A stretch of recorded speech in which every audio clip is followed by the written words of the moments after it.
To feedback loop 2 of the Murrumbidgee LHD Safe Space co-design, and this is for Wagga because Murrumbidgee is getting 2 safe spaces, 1 in Griffith and 1 in Wagga. Thanks, Tina. I'm Carrie. I do some facilitation with Roses. And hi, I'm Tina, and I also I work on the co-design projects. Thanks. Thanks, Tina. So we'll just begin with some acknowledgements. We'd like to acknowledge the original occupants and traditional custodians of all the lands that we're meeting on today. In an online environment, that's often quite a number of them, but particularly to acknowledge and pay our respects to the Wiradjuri people of this region, and also to acknowledge their elders past, present, and their emerging leaders as well, and also to acknowledge and pay our respects to any Aboriginal and Torres Strait Islander people who are participating in this local co-design process. Thanks, Tina. And in the context of suicide prevention initiatives, we also do like to acknowledge people with lived experience. We really acknowledge the uniquely valuable expertise that people with lived experience bring to these co-design processes. We know that when you include people with lived experience in an active and meaningful way, that you are more likely to design services that are going to be effective and sustainable. So we do really appreciate those contributions. Thanks. So just in terms of just giving you a bit of a recap of the process so far in your local area, we brought people with lived experience together in what we're calling focus conversations, so small groups of 3 to just really start to explore what their current experiences of trying to access support through ED for a suicidal crisis or support a friend or family member to do so.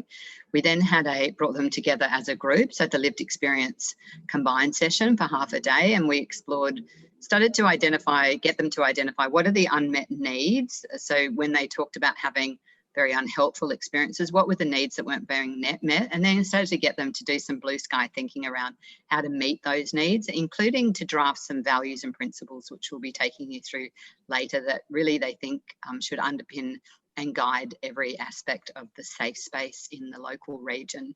We also then have spoken recently to health professionals in focus conversations as well, getting them to really to dig into their experiences of trying to provide the very best care for people experiencing suicidal crisis and distress through the ED, through the current system. So we had the feedback loop 1 just before that health professional co-design session, and now we're at feedback loop 2, which is what we're doing today. And the purpose of it is to just gather broader insights, so really getting broader community input regarding the process and the progress that's been made so far with the co-design participants who've been actively involved, and also really to share those outputs with co-design participants so they can see where we're up to in terms of drafting this local service model, and also to encourage people at the end of this webinar to complete a survey. We'll have a link to that. So really just get the broadest range, as I said, of community input into this, into the service model that's being drafted here. Thanks, Tina. So just to give you a quick summary of the responses from feedback loop 1, both from the perspective of people that identified as having lived experience and responding that way, and then also health professionals. So we had 5 people respond to the survey, and thanks, Tina. And we asked them if the slides presented accurately reflected their experiences and needs when accessing ED, and the respondents all said that they agreed with the findings.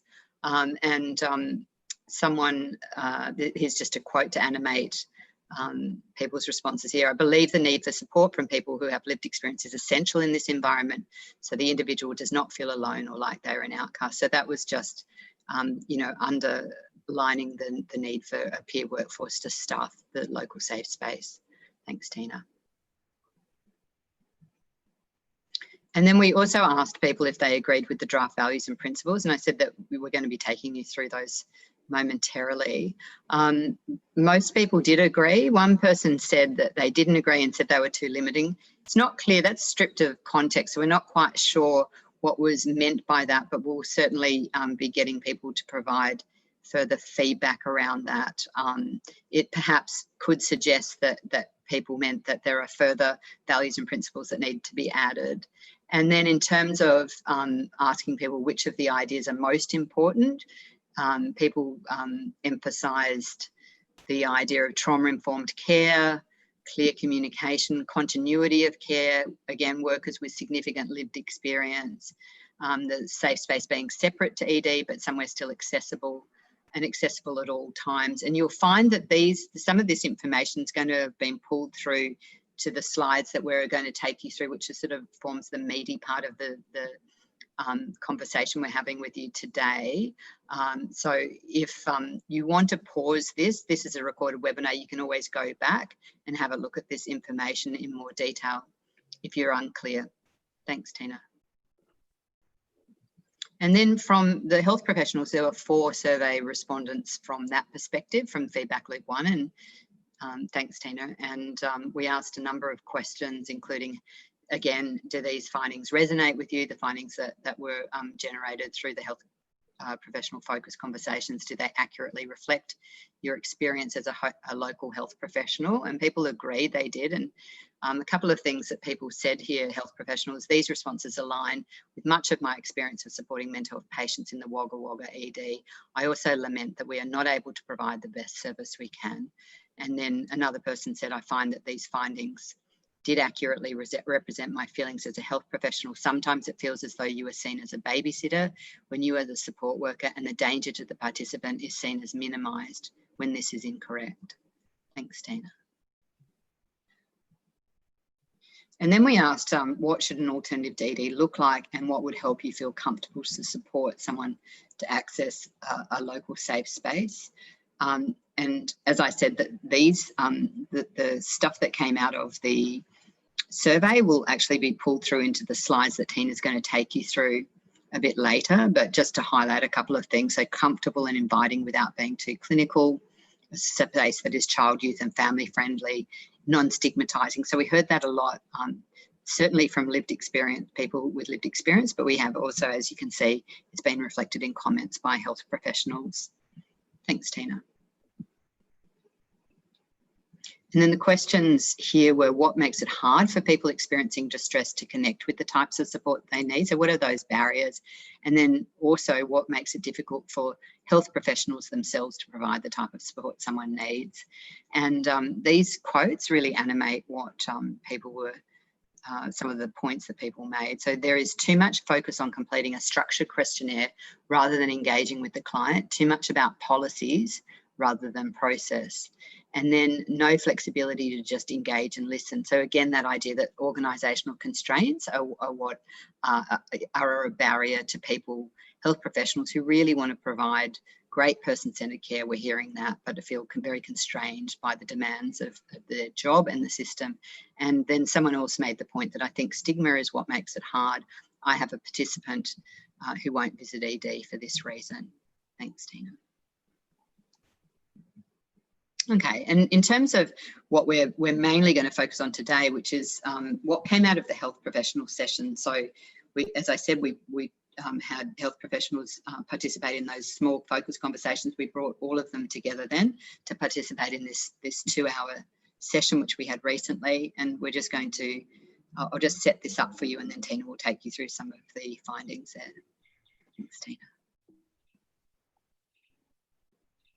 So these are the elements needing agreement locally, and that we need alignment between what the ministry requirements are of the safe space, what the lived experience people are telling us that they want and need, and then also what health professionals are saying. So these are the domains that we're seeking agreement on. So values, what will the safe space hold itself? What are the values and principles that will guide it? Location of safe space, where will the safe space be established? Connection pathways to the safe space. So given that there's no formal referral pathway, how will people access the safe space? Outward connections and partnerships, so those real community relationships between organisations. Where will the safe space connect people to, when and why? Service model, what support will people receive at the safe space? What will be the experience for people? Staffing, who will deliver support at the safe space? Workforce development, how will that staff be their capability be developed over time? What sort of ongoing support, training and other professional development will they require? Then governance, who will be involved in overseeing clinical and operational aspects of the safe space, and then also physical environment and accessibility. So what does a safe space look and feel like, and how physically will they access that? Thanks, Tina.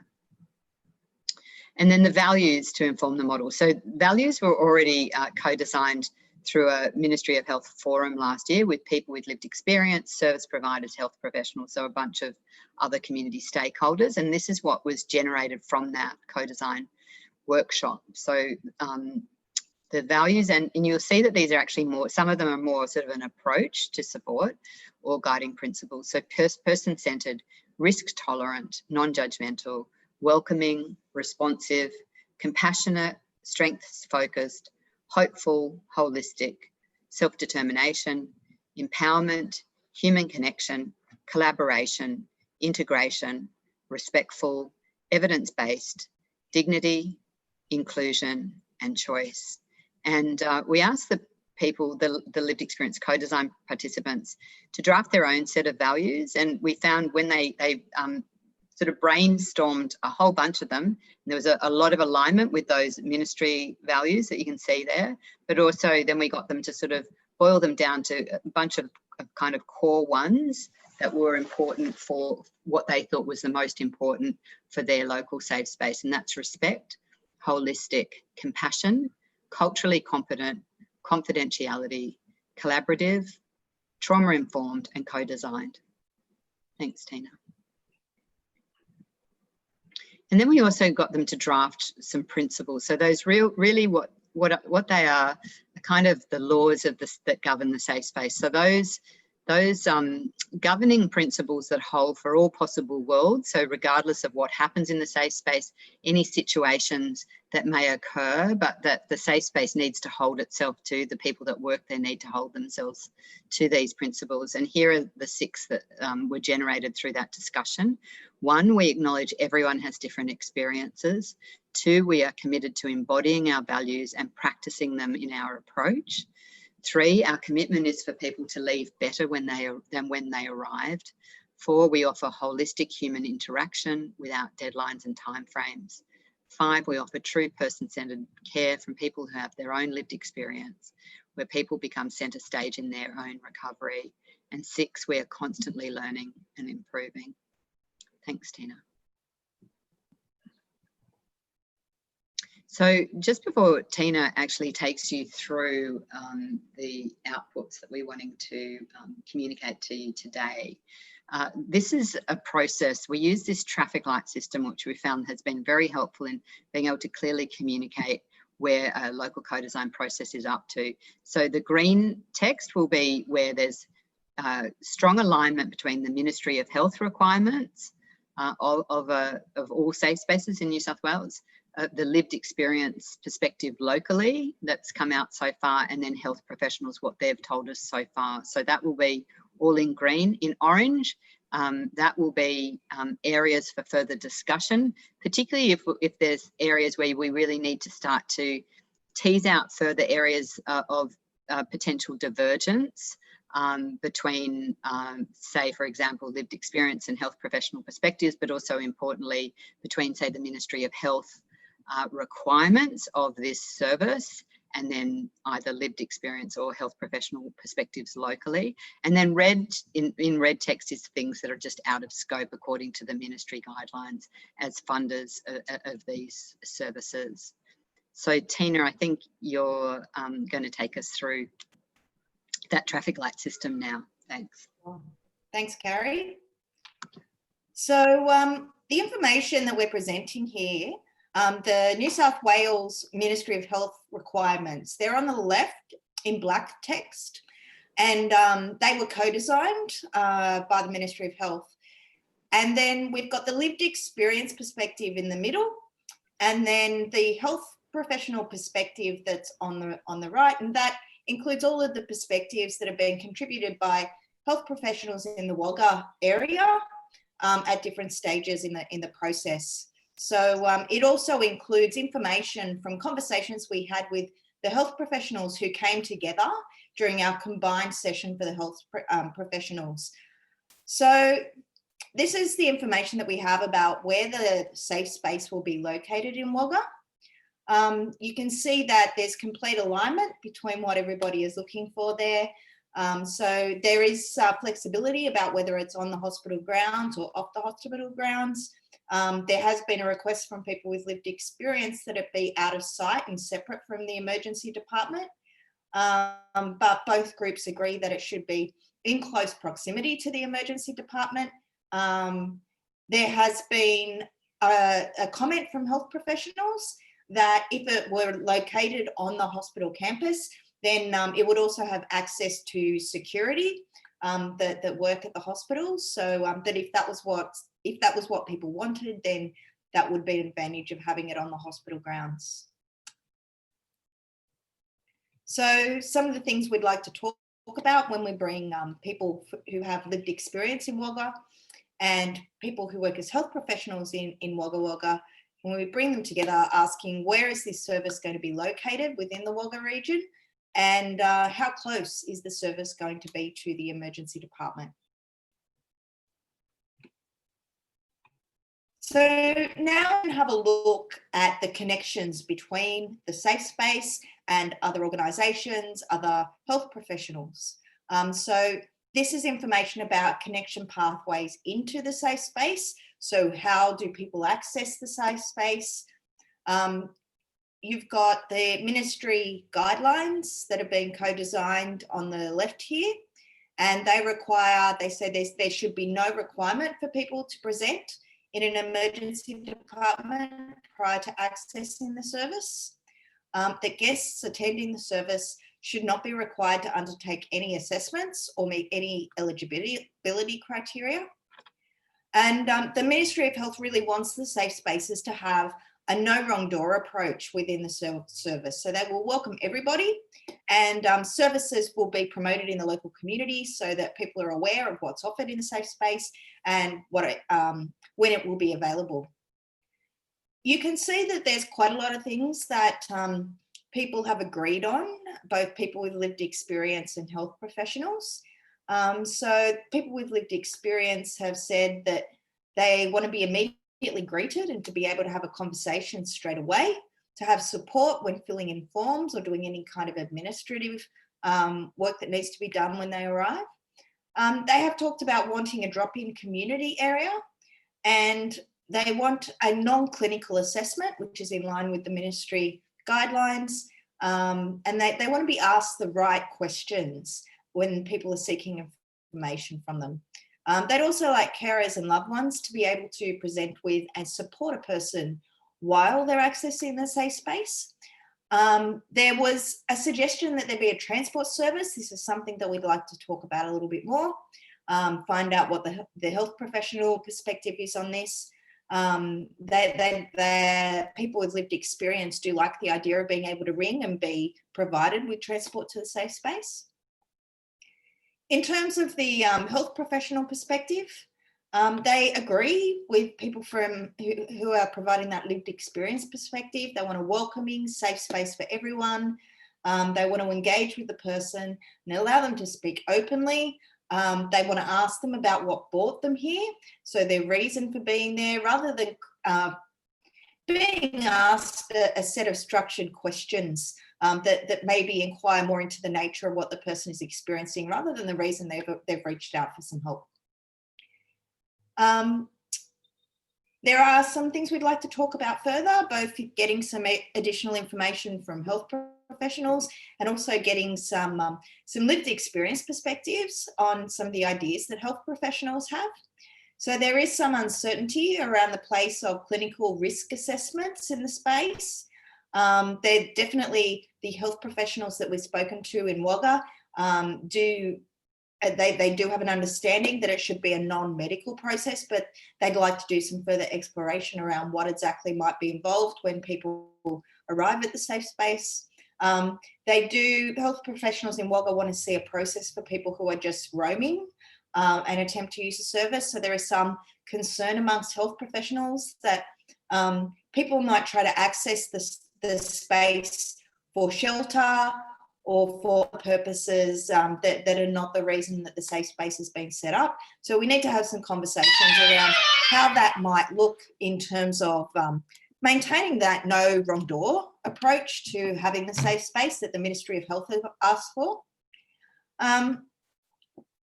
So in particular, though, the health professionals want to make sure that people have an understanding of what the safe space is for.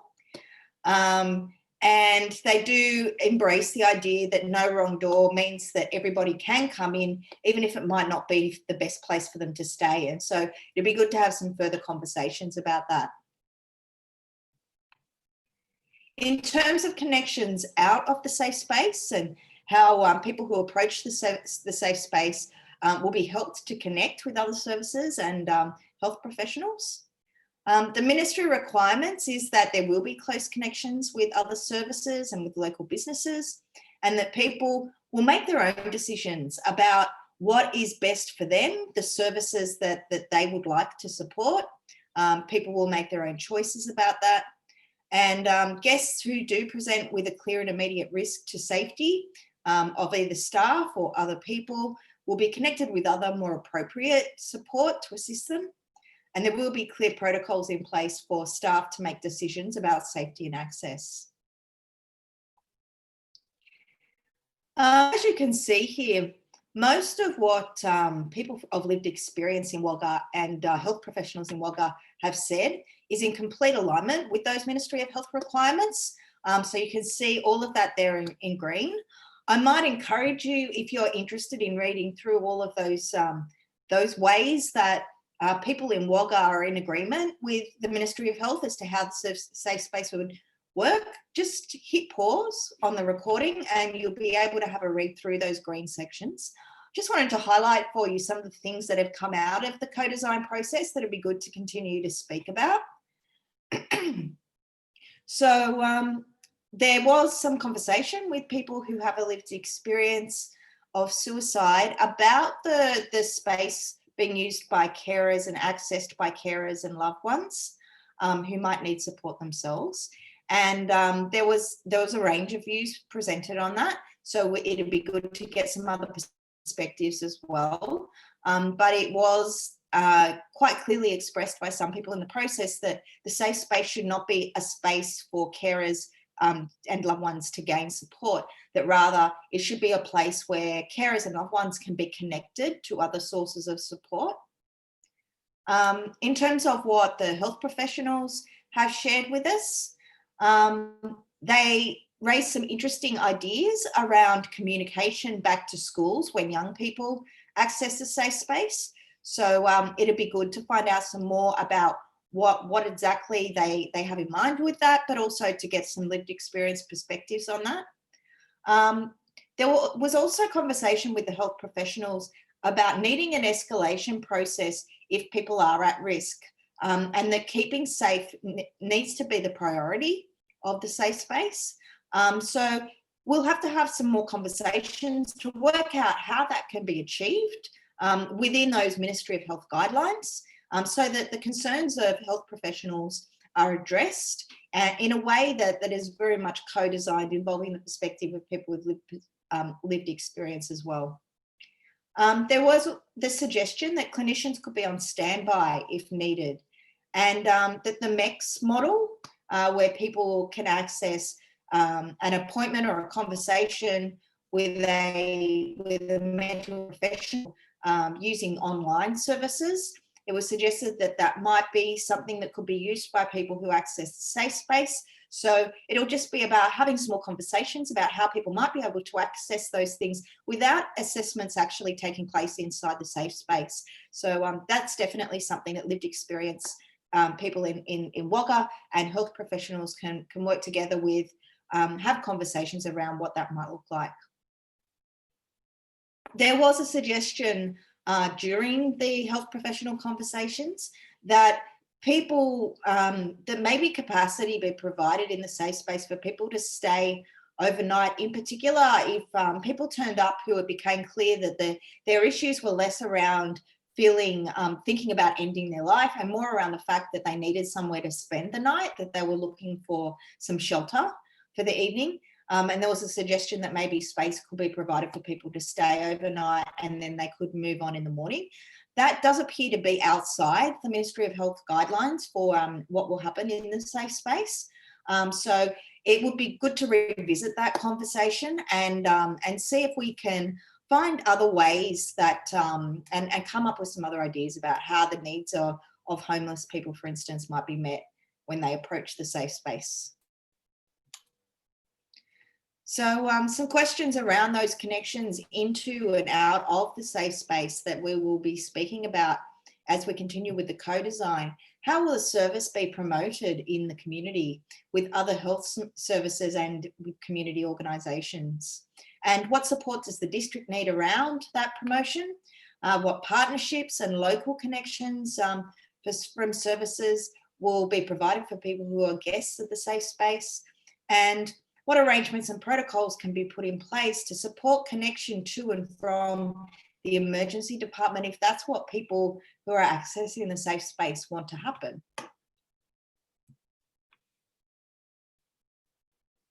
So this information here is about the service model provided in the safe space. So I'll just take you through the Ministry of Health requirements and everything that that has come up, except for a few points that we would like to speak about that were raised by people with lived experience of suicide in Wagga. But generally you can see there that most of the comments are in green, that they are in alignment with the Ministry of Health requirements. So those requirements are that clinical services are not provided, that what is delivered in the service must be non-clinical. Also that there is a focus on responding to psychosocial reasons for the person's need for support. So that includes considering loneliness and isolation.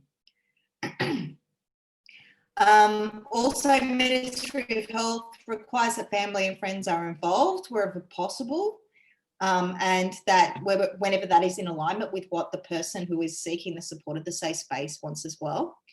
And that people can access information about a wide range of other community-based services, such as housing, relationship, counselling, financial assistance, help to address the causes of distress, and that they'll be warmly connected to these. So you can see that the Ministry of Health really wants to see people's broader needs being met and really wants people's needs when they're experiencing a suicidal crisis to be stood in the context of a range of things that are happening for them in their life. And as you can see from all the green that we have, there is strong alignment between what health professionals are suggesting and what people with lived experience are suggesting in Wagga for the safe space. So you're welcome to pause the recording and read through all those green ones. I guess just two ideas that came up that were raised by people with lived experience in Wagga that we'd like to in particular explore and get their views of health professionals on. Are the idea of having peer support groups attached to the safe space, and also the idea of having a drop-in community area that maybe offers day programs. So it'd be interesting to see if there are ways that people can come up with ideas for how that might actually work within the ministry guidelines within the safe space. And obviously this is something that has come up already in the slides. We would like to speak with everyone about how guests, carers, family and friends can be supported in the safe space. So the next two slides I'm going to show you are, they're all about staffing and the support needs of the staff of the safe space. So the ministry has said that the service will be staffed by suicide prevention peer workers who have a lived experience of suicidal crisis. There was quite a bit of an agreement with these. You can see again, and you're welcome to pause and read where there was agreement with what the Ministry of Health is saying here. But there are quite a few issues around staffing that we need to have more, we need to have further conversations to gather people's perspectives and hopefully get a broad range of perspectives through the survey that we'll have the link for at the end of this webinar. So something that came up quite strongly in the conversations with people of lived experience in Wagga is that Wagga is a very culturally diverse area. It has a very diverse community, And people with lived experience would like to see diversity in the culture, gender, sexual orientation of the SPP workers that are staffing the safe spaces. They would like consumers to be given choice over who they're going to be supported by, who they're going to have conversations with. I point out a very similar comment was raised in the health professional conversations. It was pointed out that it would be really good to have an identified position for an Indigenous staff member in the safe space, and that would really help with meeting cultural needs in Wagga as well. So that's something that we can explore more and look at how that diversity might be able to be reflected in the safe space and how cultural needs might be able to be met. The other thing that was raised for by people with lived experience, so I mentioned that there was diversity about where people who are family members or carers might be able to access support in the safe space. It was suggested that by one person with lived experience that there might be an opportunity for a family or carer peer worker in the safe space. So it'd be good to talk with people from lived experience backgrounds and I guess have more conversations about what the role of the safe space is going to play in terms of supporting people who might be playing an important role in a person's life, and also get their perspectives of health professionals in Wagga on that topic. There are a number of ideas that were raised by health professionals that we'd like to explore a little further.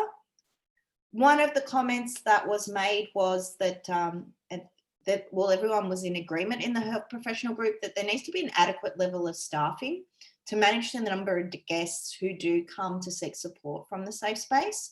So we need to explore that further. We do know that the Ministry of Health has said that will be 2 full-time positions of SPP workers.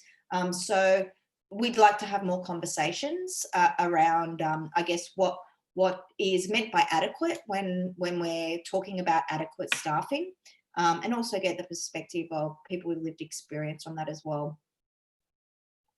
There was also acknowledgement that tolerance of risk comes with experience rather than with training. Now, given that the needs of SPP workers and their professional development is very much being it's being provided for by the Ministry of Health by providing training and paying for specific training for people who are taking up those SPP worker roles, and also mentoring support as well. But I guess that what is being raised here by health professionals is the need for SPP workers to have a certain amount of experience in order to have that ability for risk tolerance. But it's also an acknowledgement that for clinicians that may be, I guess, supporting people to access the space, that risk tolerance is something that will be something that is gained over time for them as well. It was acknowledged in the health professional conversations that we can't guarantee that someone will be able to connect with the same worker every time they come to the safe space. And that means that some of the ideas that lived experience people have about what they call continuity of care, or not having to retell their story and being able to be supported by someone who they've previously been supported, that may not be possible. So it'd be good to bring both lived experience and health professional perspectives to that conversation. We'd also like to have to explore a little further the idea of having a clinician on standby, or having a clinician via MEX available, and explore how that might be able to be facilitated while still having that safe space being free from clinical assessments and clinical services. So looking at how those how that wish that health professionals in Wagga have for that to be available to people, how that might be able to be met. And there are a few comments that have been made that are relevant to the workforce development and support needs. So Ministry of Health will provide ongoing training, supervision and mentoring. You can see in the left-hand column there, group reflection opportunities. The professional development and professional support of SPP workers is being taken very seriously. the Ministry of Health has offered to fund and will fund for Roses in the Ocean to provide those services to safe spaces for the first few months. And we can see that the lived experience perspective is that they acknowledge there needs to be clear progress and boundaries for peer workers around those risks and legalities of practice. It is interesting that that's come out of the lived experience perspective. And it was great to hear health professionals in the Wagga area talking about the fact that colleagues would be supportive of SPP workers and that they're really eager to see SPP workers involved in networking and some of those opportunities that will be provided for them to support each other within that workforce. There was a lot of conversation about SPP workers having knowledge of and training in mental health. It would be good to get a little bit more information about exactly what is meant by training in mental health, whether that means the specific specialised suicide prevention peer worker training that has been developed for this workforce, or whether health professionals had something different or additional in mind for that. There was also discussion, and it's in black, but I believe it should be orange, that there was a need to provide support for peer workers so that they had somewhere to go when they were concerned. So there was definitely a feeling amongst health professionals in Wagga that there may be occasions where a peer worker feels that their skills and their knowledge is not going to help them provide the support that a person needs, and that those peer workers need to have somewhere where they can go, where they can turn to for advice and support. So it'd be good again to talk with health professionals about exactly what they were, their ideas are around that, and also get a lived experience perspective on some of these issues. So here are just two very clear questions that we're definitely interested in getting your feedback on. So what's going to be the model that is used with 2 full-time peer workers, SPP workers, and what support you feel is required for the SPP workforce? In terms of physical environment, the Ministry of Health has really put this out for the co-design, and they've basically said as long as the environment is welcoming, safe and calm, including cultural, spiritual, emotional safety and the provision of trauma-informed care, that the idea of the physical environment and its accessibility is something that will be very unique to each local health district. Again, I invite you to pause that screen, pause the recording if you'd like to read through all those ideas that have come out of conversations with people who've lived experience in Wagga and health professionals in Wagga. As you can see, almost entirely green. Where we do have a little bit of orange from people with lived experience and their suggestions. The first one is just, it's a different idea. It's actually, it's a particularly unique idea that's come up in Wagga, that there needs to be maybe a nursery or some kind of childminding service available for people who are accessing the safe space. So we'd like to talk about that more and also get some health professional perspectives on that. The other thing that we'd like to talk about a little bit more, because we'd like to know how it would work within what the ministry is has said that we can achieve in the safe spaces, and also what can be achieved in terms of the workforce that's available. Lived experience people have made it clear they would like the safe space accessible at all times and to be able to stay as long as needed. So I guess it's about looking at what can be achieved within what's being provided for the safe spaces and within those guidelines. So some very clear questions again for us to take this conversation forward, as well as those orange points that I just raised. What will the opening hours be? What will the style of service be? Will it be a cafe? Will it be a lounge? Will it provide meeting rooms? Are there other ideas for what the safe space will look like? How will the service specifically address the needs of priority groups? So that includes Aboriginal and Torres Strait Islander people, people from the LGBTQI+ community, men, young people and older people. And will information be provided in different languages? Because there are many different languages spoken in the Wagga community.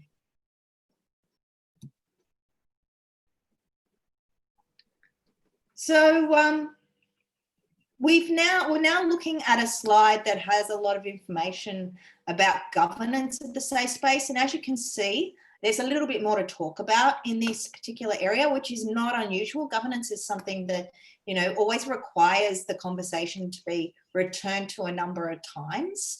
The Ministry of Health, their requirements are on the left here that they've already co-designed, that there needs to be clear governance and reporting lines within the health service, that governance structures need to provide a clear process to actively support the SPP workers when and how additional clinical supports might be needed.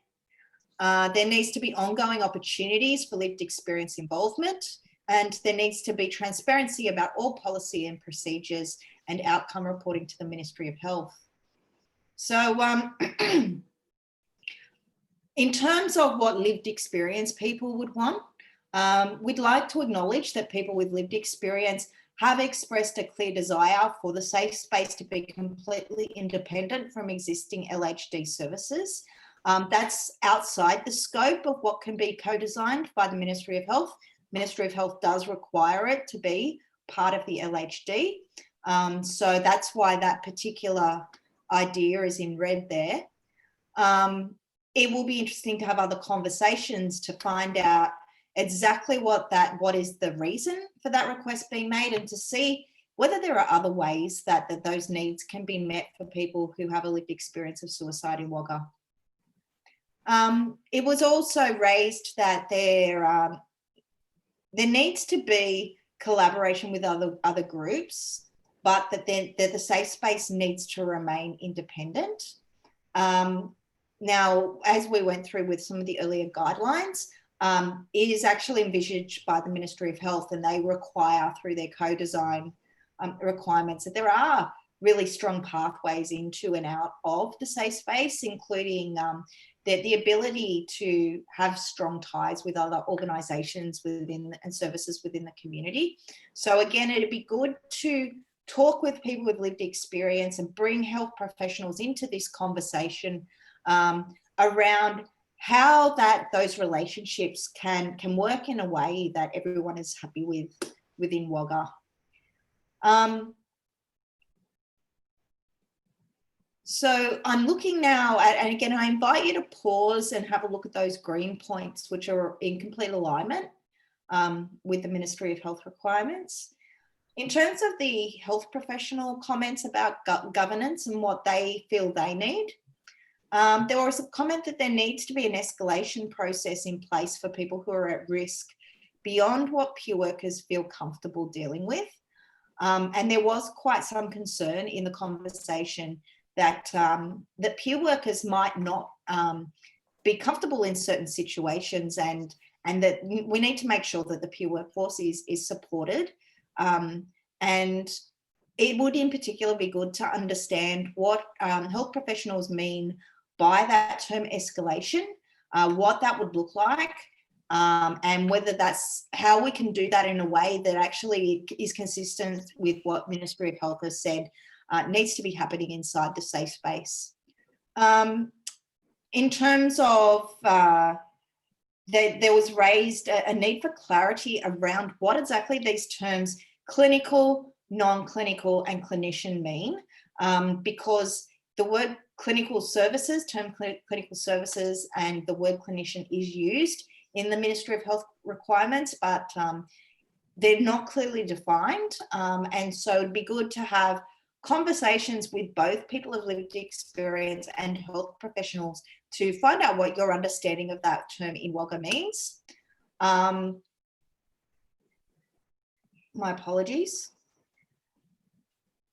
It was also raised that there needs to be a role of external governance frameworks if an adverse event occurs. So that was about conversations around what happens if somebody actually is considered to be immediately at danger of taking their own life. and what role are clinicians and external governance going to play in that situation. So we'd like to have more further conversations about that with both people of lived experience and health professionals, so that greater clarity can be gained around that as well. Health professionals acknowledge that ideally information collection should be kept to a minimum, and that staff can have access to a patient's records and history. So it'd be interesting to see the processes and the ideas that health professionals have for how that would work. And there was some uncertainty around the concept of duty of care for those entering and leaving the space. So having our further co-design include a focus on that concept of duty of care and how that can be met, in particular without doing things like assessments in the safe space, because Ministry of Health have said that that won't occur within the safe space. So how can duty of care be met in the safe space, and also for people who are leaving the safe space?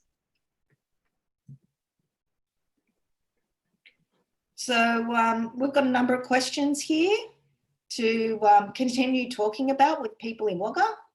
How will management of the service be reflected in clinical and operational government structures that already exist in the district? What are the key risks in establishing the service, and how will they be managed? What arrangements and protocols will be put in place to support referrals to and from the emergency department? How will people have the opportunity to provide feedback on the service, and how will data be collected and reported? Okay, so thanks, Tina. Thanks. I'm aware you did a lot of the heavy lifting with all the information, so thank you for that, Tina. And I hope it's provides some real context and sort of a real kind of overview of what's emerging out of this local co-design process. I think people can start to see a service model starting to firm up, and that will really take shape, obviously, in the final combined session. So just really quickly, I know there's some people that have joined us live. If there's any sort of burning questions, I think we're under a bit of time pressure now. I think we've gone over the 45 minutes, but I'd encourage you to any questions this has raised, issues, to feed them into the survey by completing the survey, which is available after this webinar. It'll be on the landing page of your LHD at the Roses in the Ocean website. There's the link there, but you can just Google Roses and you'll find it there. That survey closes on November 23rd, and then, as we've said, we bring some combined session. We bring some lived experience co-design participants together with health professionals on December the 1st. Then there'll be a final feedback loop webinar on December 7th. The most important thing to tell you now is to spread the word. We know it's super important to get all those missing voices that either I don't usually participate in these kind of co-design processes, or just haven't been able to because we've had to get really limited numbers of people directly participating. So please spread the word to your formal and informal networks, both people that with lived experience that are participating and also health professionals. We really need to hear, as you can see, that there is still a lot of areas for further conversation and understanding in order to get alignment in this region locally, and we really, really want to hear the perspectives of many people and a diverse range of people as possible locally. So thank you for that. Thanks for joining us today, and we'll see you soon.